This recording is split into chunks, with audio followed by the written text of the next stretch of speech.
Hello everyone, Floppy Waffle 69 here and welcome back to the channel. Hey guys, today we are going to be doing a look at a ship that really needs no introduction to this game or in this game, and that is the Tier 9 Premium Pan-European Destroyer, the Jager. Now, the Jager I think has been in the game now for a couple of years. Originally was part of this web-based campaign. After that, the ship was unobtainable for I think a solid 8 to 9 months, and then all of a sudden, Wargaming made the quite interesting decision to put it in the armory for coal for what 215,000 coal, which actually is a pretty damn fair price for the Jaeger.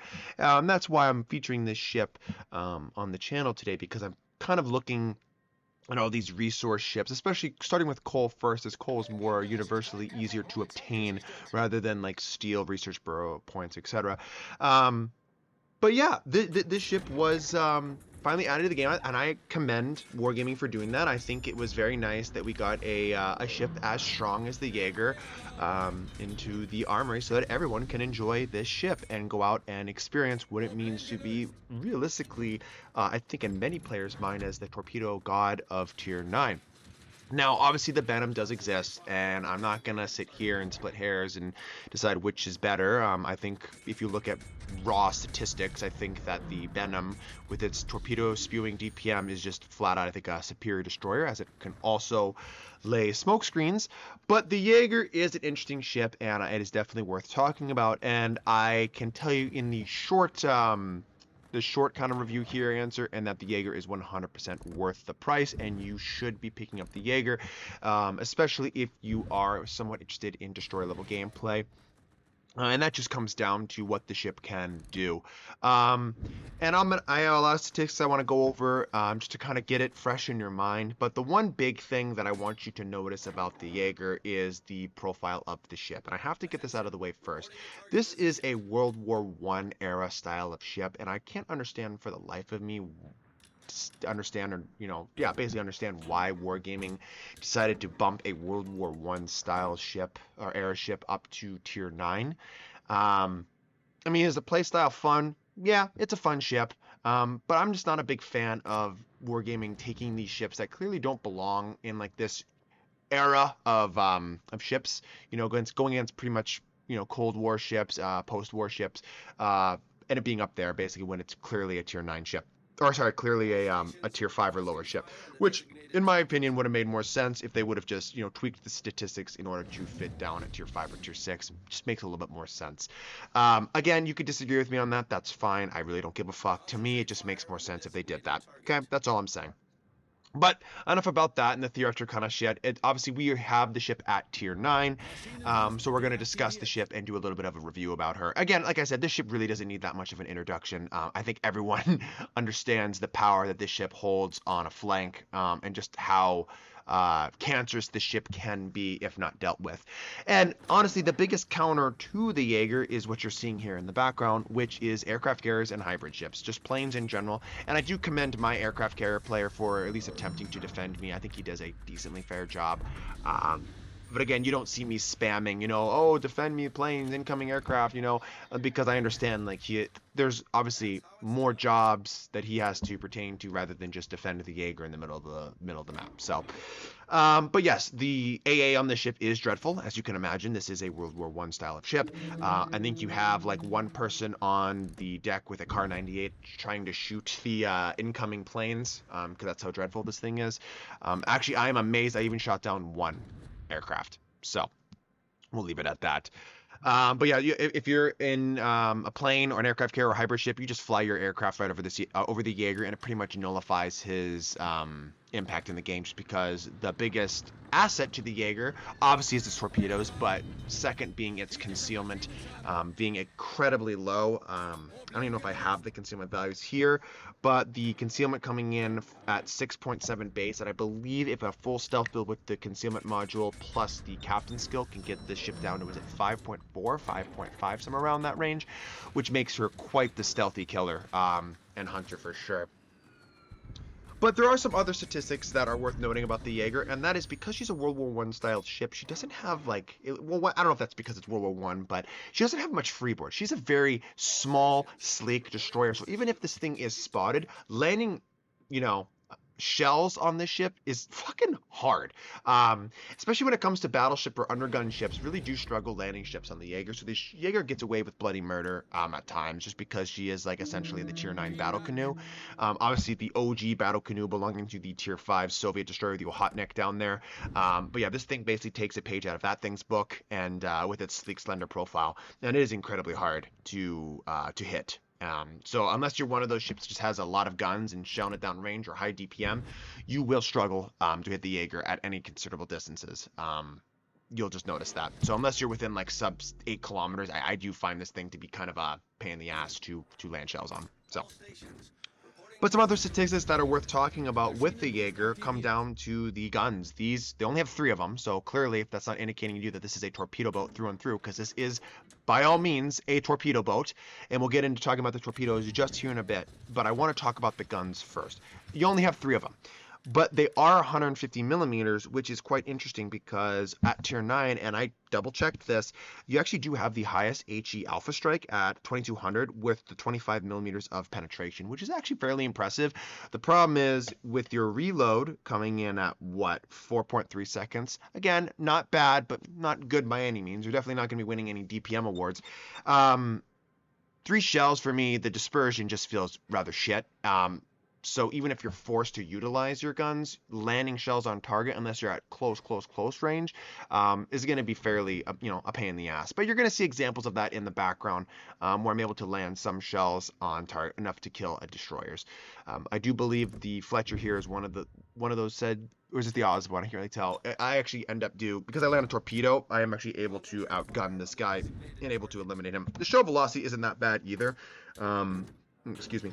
Coming out of the barrels at a fairly respectable rate. I think you're coming out at what, 880 meters a second. I don't find this to be like too floaty, especially because the one time in the Jaeger that you really want to be shooting in the Jaeger is when you're spotted or you're forced in order to do that. Obviously here I'm trying to bait the Fletcher into turning flat broadside because I want him to try to outgun me.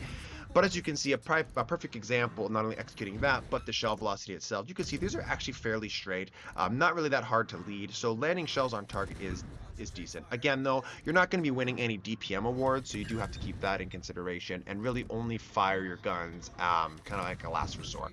That's usually when I'm using my guns in the Jaeger. Okay. Now, of course, what we've all come to discuss is the torpedoes. So what this thing, obviously, I've already talked this thing up as being a very, very good torpedo boat. I think I even said this thing being like the tier 9 torpedo god next to the Benham. So what makes it that? Well, first of all, just to talk about the Torps briefly here, you get 12-kilometer range torpedoes on 4 launchers of 3. I've talked about triple launchers in this game. I actually find the torpedo dispersion to be quite respectable compared to like the quad launchers, who I think in theory have the worst torpedo dispersion. So the triple launchers are nice, and you get 12 of them, which again is respectable in its own right. It does have the lowest damage at tier 9, 7,533. Again, we're not off to a really good start here. 12-kilometer torpedoes with the lowest range. So what is that telling us? We're really going to have to land a certain amount or a lot of torpedoes on target in order to rack up the damage totals. The flood chance, again, tying the lowest damage, being the lowest flood chance at tier 9 with only 119%. Again, I'm not going to go into discussing how flood chances work. Just understand that there's a lot of percentage-based things that eventually, pro and con and subtract and add based upon different percentages. So when you hear 119, you're like, how is that low? Just you have to trust. It's one of those trust me bro moments. There's a lot of research you can do out there. Obviously the Ship Tool website is very impactful and very educational as well. And it's one of those things that eventually once you understand how it's calculated, it makes a lot more sense. On those torpedo tubes, you have a stock reload of 85 seconds base. Again, this can be buffed with certain skills like fill the tubes. Obviously, the 2 upgrades. Obviously, you saw that I recommend those upgrades. I showed the upgrades earlier on in the video, which is really allowing you to get that just over 60-second Torp reload, which again is incredibly strong. Because you're throwing torpedoes down range every 60-something seconds, and they're going 86 knots. Which indeed are tied with the Östergötland at being the fastest torps at tier 9. So what is this telling you? Basically, in order to really rack up the damage, you are basically a torpedo spamming machine that really accumulates its damage based upon torpedoes landed on target. Because you're pan-European, just like the Holland line, right? You're going to get those fast torpedoes that do relatively lower damage. So you're going to want to be landing more and more torpedoes on target. That's kind of the main thing, main way to play this ship, and get the most out of her too, right?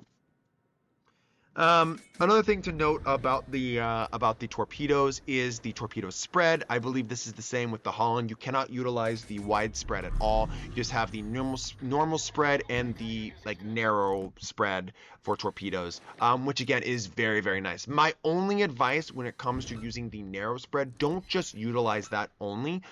Use the normal spread torpedoes first, because I feel like you're going to land one or two torpedoes on target. Like, you're just more likely to land a torpedo on target, which is going to hopefully cause a flood, rather than if you just shoot all narrow and then they suddenly move or that ship alters course, you're going to be missing your entire 12 torpedo I guess, wall going down range more often. So that is a mistake that I do make from time to time again, and I would rather you all not make that same mistake as me. So definitely alter. One tactic I like to do is I like to launch 2 normal spread racks and then 2 narrow spread racks. I feel like it really generates this interesting kind of spread that kind of makes it hard for enemy ships to maneuver through and dodge. Obviously, with the addition of hydroacoustic search, that's really going to make it hard for a torpedo to play in the current meta. But the big counter to all this is the speed. So even with hydroacoustic search activated, theoretically they can be seeing, especially if it's German, can be seeing around 4 kilometers out. So obviously other nations are less at 3.5 and 3. The speed is still 86 knots, which theoretically can get buffed to be faster at 90 or whatever if you want that, or if you so choose, or higher. And that's thus lowering the reaction time that the enemy ships have, because the incoming speed is so great compared to other nations. The detectability on the 86 knot stock torpedoes is a 1.8 kilometer detectability, which again is rather respectable. That's super nice. So again, with that speed and the reaction time, and then you can also buff that speed, this thing, when the Torp's coming, when they are coming, it's going to be harder and harder to maneuver and dodge accordingly, unless you have that hydroacoustic search consumable. And even if you do have that hydroacoustic search consumable, you more often will not be landing maybe 1 torpedo, maybe 2 on target as well, just because they're coming in so fast and lowering your reaction time. So. And the last thing to touch base on the Jager that I think is vitally important that you understand is that this ship does not have a smokescreen. And I do consider smokescreens on DDs to be more of a double-edged sword. And what I mean in that is, well, it is nice that a destroyer has smokescreen, and for one who understands the game and how it's supposed to be played, especially how to play my destroyers, I understand that a smokescreen is not only a very good offensive tool, but it can also be a very good defensive tool. But nothing's more frustrating than when an allied destroyer smokes himself up and just sits in smoke and then doesn't spot for the team. This also not only inhibits vision for the team, but it also is saying, hey, enemy destroyers, torpedo here, because I'm most likely sitting in my smoke screen, especially if they see your shell tracers coming from the smoke screen. But the Jager doesn't have that. And whereas it would be nice because the AA is so horrendous to dodge and hide from enemy aircraft, the Jager doesn't get that, and instead will constantly keep targets lit because it can't fall off detection in that regard, if that makes sense. So the Jager actually translates to being a very good spotting destroyer because it can't smoke up and hinder that vision, so to speak, if you understand with what I'm trying to say. And I rack up a lot of spotting damage with my Jager just solely to that factor alone. Obviously, I probably would have racked up more in this game if there wasn't a CV present per team. And also, I probably would have been more aggressive if there wasn't a CV per team. But again, I have to alter the way I play the game based upon what the enemy team has and their loadout, their positioning, that sort of stuff. Which again is all tactics I talked about in my top 5 beginner DD guide that I did quite a while back. And that one seemed to be well received by you guys as viewers. Again, just basic level shit, nothing that's like super Unicum gatekeeping guide kind of worth of stuff. It's just all basic stuff because at the end of the day, what I want to do is I want to make sure that I help the player base as much as I can because I feel like sometimes we're so concerned with the top 1 or 5%, watching them play and get these unrealistically high games of 300, 400,000 damage games, and then selling it to the player base as like, this is completely obtainable, you just have to do this, bro. That's sadly not the case. That's just going to come with playing the game more. And understanding that certain scenarios will play themselves out. There has to be certain ships available on the enemy team and loadout wise in order to get those sort of results. And it's definitely not a common occurrence like maybe those people would like you to believe. So again, I'm not one for bragging about games either. I don't really do that.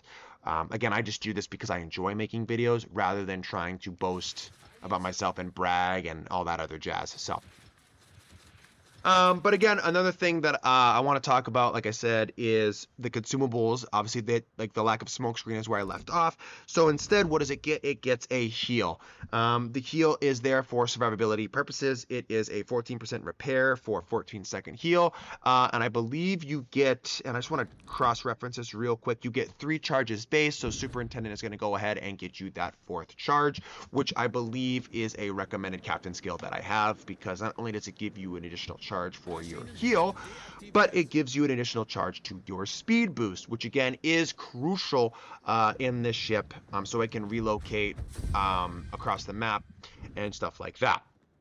The speed boost is an 8% speed boost for 8% engine power or for ship speed, and you get 3 charges base, which again is gonna, with Superintendent, is gonna get you that 4th pop as well.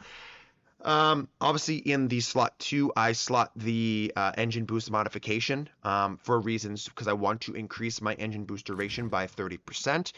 The reason being is the faster my ship can be, the faster I can zoom around the map and position my destroyer in certain locations that I can take advantage of enemy ships if they're bow tanking, if they're broadside to me, places that they don't anticipate me to be, so to speak. And I can do that for a longer period of time, which again is a great asset. Especially in the Jaeger, at least in my opinion. So again, here in the second game, I do happen to get bad RNG and draw yet another aircraft carrier game.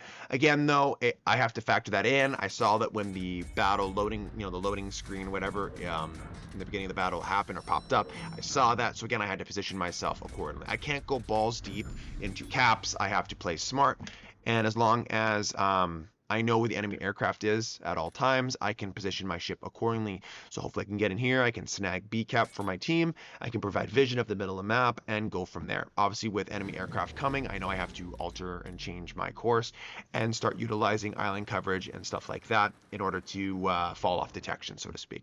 But yes, as an aircraft carrier, as someone that can give advice to enemy or allied aircraft carriers, or players who just play aircraft carriers in general, or even hybrid ships for that matter, if you really want to counter a Jaeger, which should be a top priority for your team, just because the Jaeger is incredibly impactful and incredibly strong. Again, it is a destroyer, so no matter what, you should be targeting DDs and getting them because they have a lot of carry potential. Just hover your aircraft over them. You're going to suffer hardly any losses anyways, and they're going to be lit, and there's no possible way for the Jaeger to fall off detection. Just hover over top of them, say target, teams target specific target or strategic target or whatever, and the Jaeger will pretty much be dead in the water at that point if your team listens and follows your command, or at least shows them that the Jaeger is present. I've done that in aircraft carriers and hybrids before, and I've had teammates literally avoid shooting the Jaeger, and I think that comes down to just a battleship player's mindset. They don't want to waste salvos on DDs because there is no juicy Citadel ribbons to be had, which is incredibly frustrating to me, because I'm going through all the effort to spot the Jaeger, and then later on in the game when the Jaeger kills them, then they blame the aircraft carrier. You know what I mean? So, and I don't play much aircraft carriers. I usually only do it for like knocking off festive tokens or snowflakes during the holidays, or if I'm doing naval battles and stuff like that. Like that's when you'll see me play aircraft carriers. Or unless, of course, I'm testing it for wargaming. I really don't dabble much in CVs just because the gameplay is just rather stale and I don't enjoy it as much as surface ship gameplay. Just my opinion, though, on that. If you enjoy it, hey man, more power to you. But yeah, guys, that's basically the Jaeger. The first battle was more or less just to show you kind of the general idea of how to play the ship. And then again, following suit here with the second battle, it's just again showing more clips, more battles of just what this ship can do, which is spew torpedo wall after torpedo wall after torpedo wall at the enemy in order to kill them by death of 1,000 cuts. This ship really, what I've noticed, really does rack up its damage when the ship hits initial torpedoes. That quick and quick, fast reload happens, and then it go ahead and launch more torpedoes, and then they flood them out usually with one or two more floods. That's where this thing really picks up a lot of its damage, is just by setting those flooding ribbons. And even though it says it has the lowest flood chance at 119%, I really don't see that to be too detrimental. I do find myself getting a fair amount of floods, and again, it might say it's low. I don't really believe it to be that bad, even though it says it's the lowest. So I'm gonna take that number value with a pinch of salt. But yeah, so the Jaeger, just to kind of summarize what this ship is, it is a torpedo boat through and through, and that's what you're going to be doing. You're going to be launching your torpedoes, and then again, when you have a Missouri that's about 200-300 HP, of course you should open up with your main battery guns in order to get that kill secure ribbon and eliminate that for your team.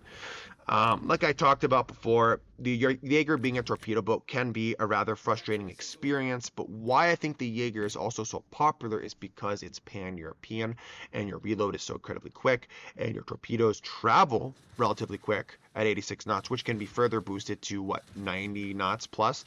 I think it's fun for a lot of players because they're landing more torpedoes.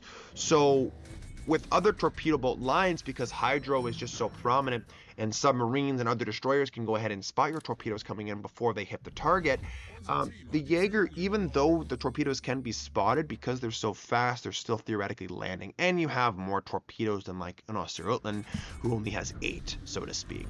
I know not so long ago I covered another torpedo destroyer at tier 9, which is what the Barfleur or whatever the hell it's called, which was that ship for the Idea Tomorrow, whatever event that just is wrapping up here ever so shortly, just wrapped up here.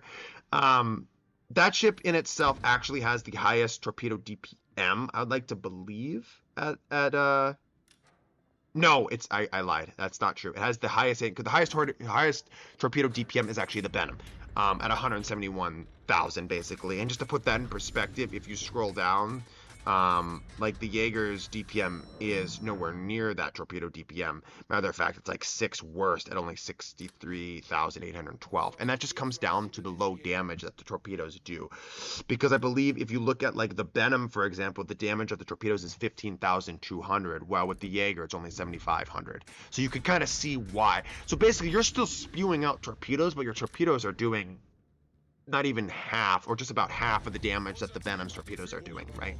So that's why you can see the big differences between the two. Again, it's all a different mindset. The reload of the torpedoes is going to be different too. I believe the Benham's is coming in at, 85 or something like that?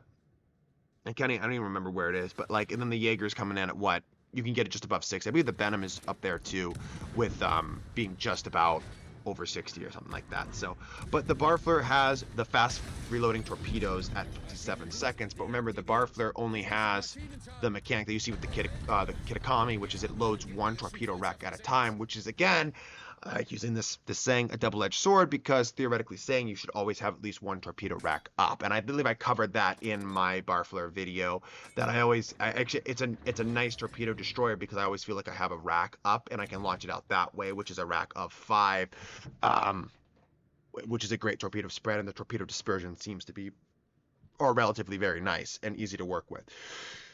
So that's why I believe all that long diatribe about the Benham, Barfleur, and all that is why I believe the Jaeger is such a comfortable experience for a lot of players, and a lot of players who enjoy torpedo boat gameplay are gravitating towards the Jaeger, just because it is kind of a chilled torpedo boat, and they're getting decently good results in them, just because you're so incredibly stealthy and you have a fast torpedo reload, and your torpedoes are so fast with a good range that they're just constantly hitting damage and setting floods and all that kind of shit, which is causing good damage totals in general, which is just a fun ship. And it is. The Jaeger is an incredibly fun ship. And if there's one thing that can sum up the Jaeger, it is the Jaeger is an incredibly fun ship to play, and it is an incredibly frustrating destroyer to play against. I don't think I could have said it much better myself, just because that is a fact.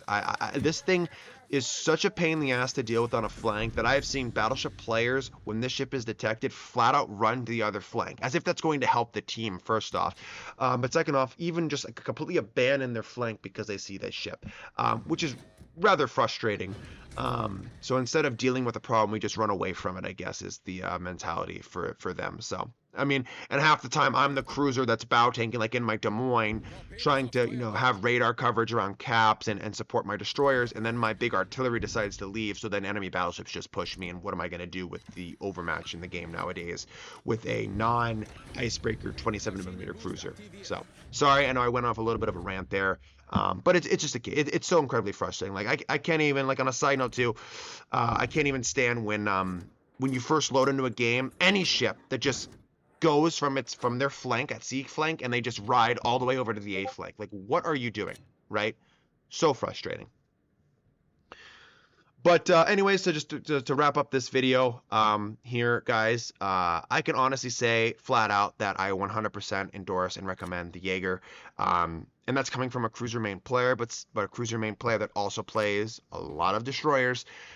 This is a fun little boat. Do I find myself gravitating towards the Jaeger? No, I don't. For me, I always will pick guns over torpedoes any day. I just believe there's less RNG involved with guns, and they're going to be your main damage dealers and your heavy hitters. And anything that can counter enemy destroyers, usually as a destroyer can counter enemy surface ships too with its main battery. Or they have sufficient enough torpedoes in order to utilize them after the enemy destroyers are taken care of. I can get in close enough and utilize the torpedoes with my more gun-focused DDs and something like that. So that's just where I feel with it. But yes, it is a fun ship. If you're saving up for that one cool ship and you absolutely love destroyers, you should look no further. I think this would be the ship for you. You will have a blast in this ship. You will get good results. And especially the more proficient you become with the Jaeger, the more impactful you'll be with her, and just flat out get better and better and better results, because that's what this ship does, and it does it so damn well, this torpedo roll. Again, the big counter, like I talked about, is the aircraft. This thing has no AA, it has no means of falling off, so you have to factor that in as well, and just be careful and be conscientious with that. So. And yeah, guys, that is the video on the Jaeger. So I hope you all enjoy. Make sure to leave a like and subscribe, guys. And again, I will do my best to trickle out videos. I apologize. I've just been super busy. But again, I will do what I can to get those videos out to you guys. So anyways, thanks for watching, and I will see you in the next one. Peace out.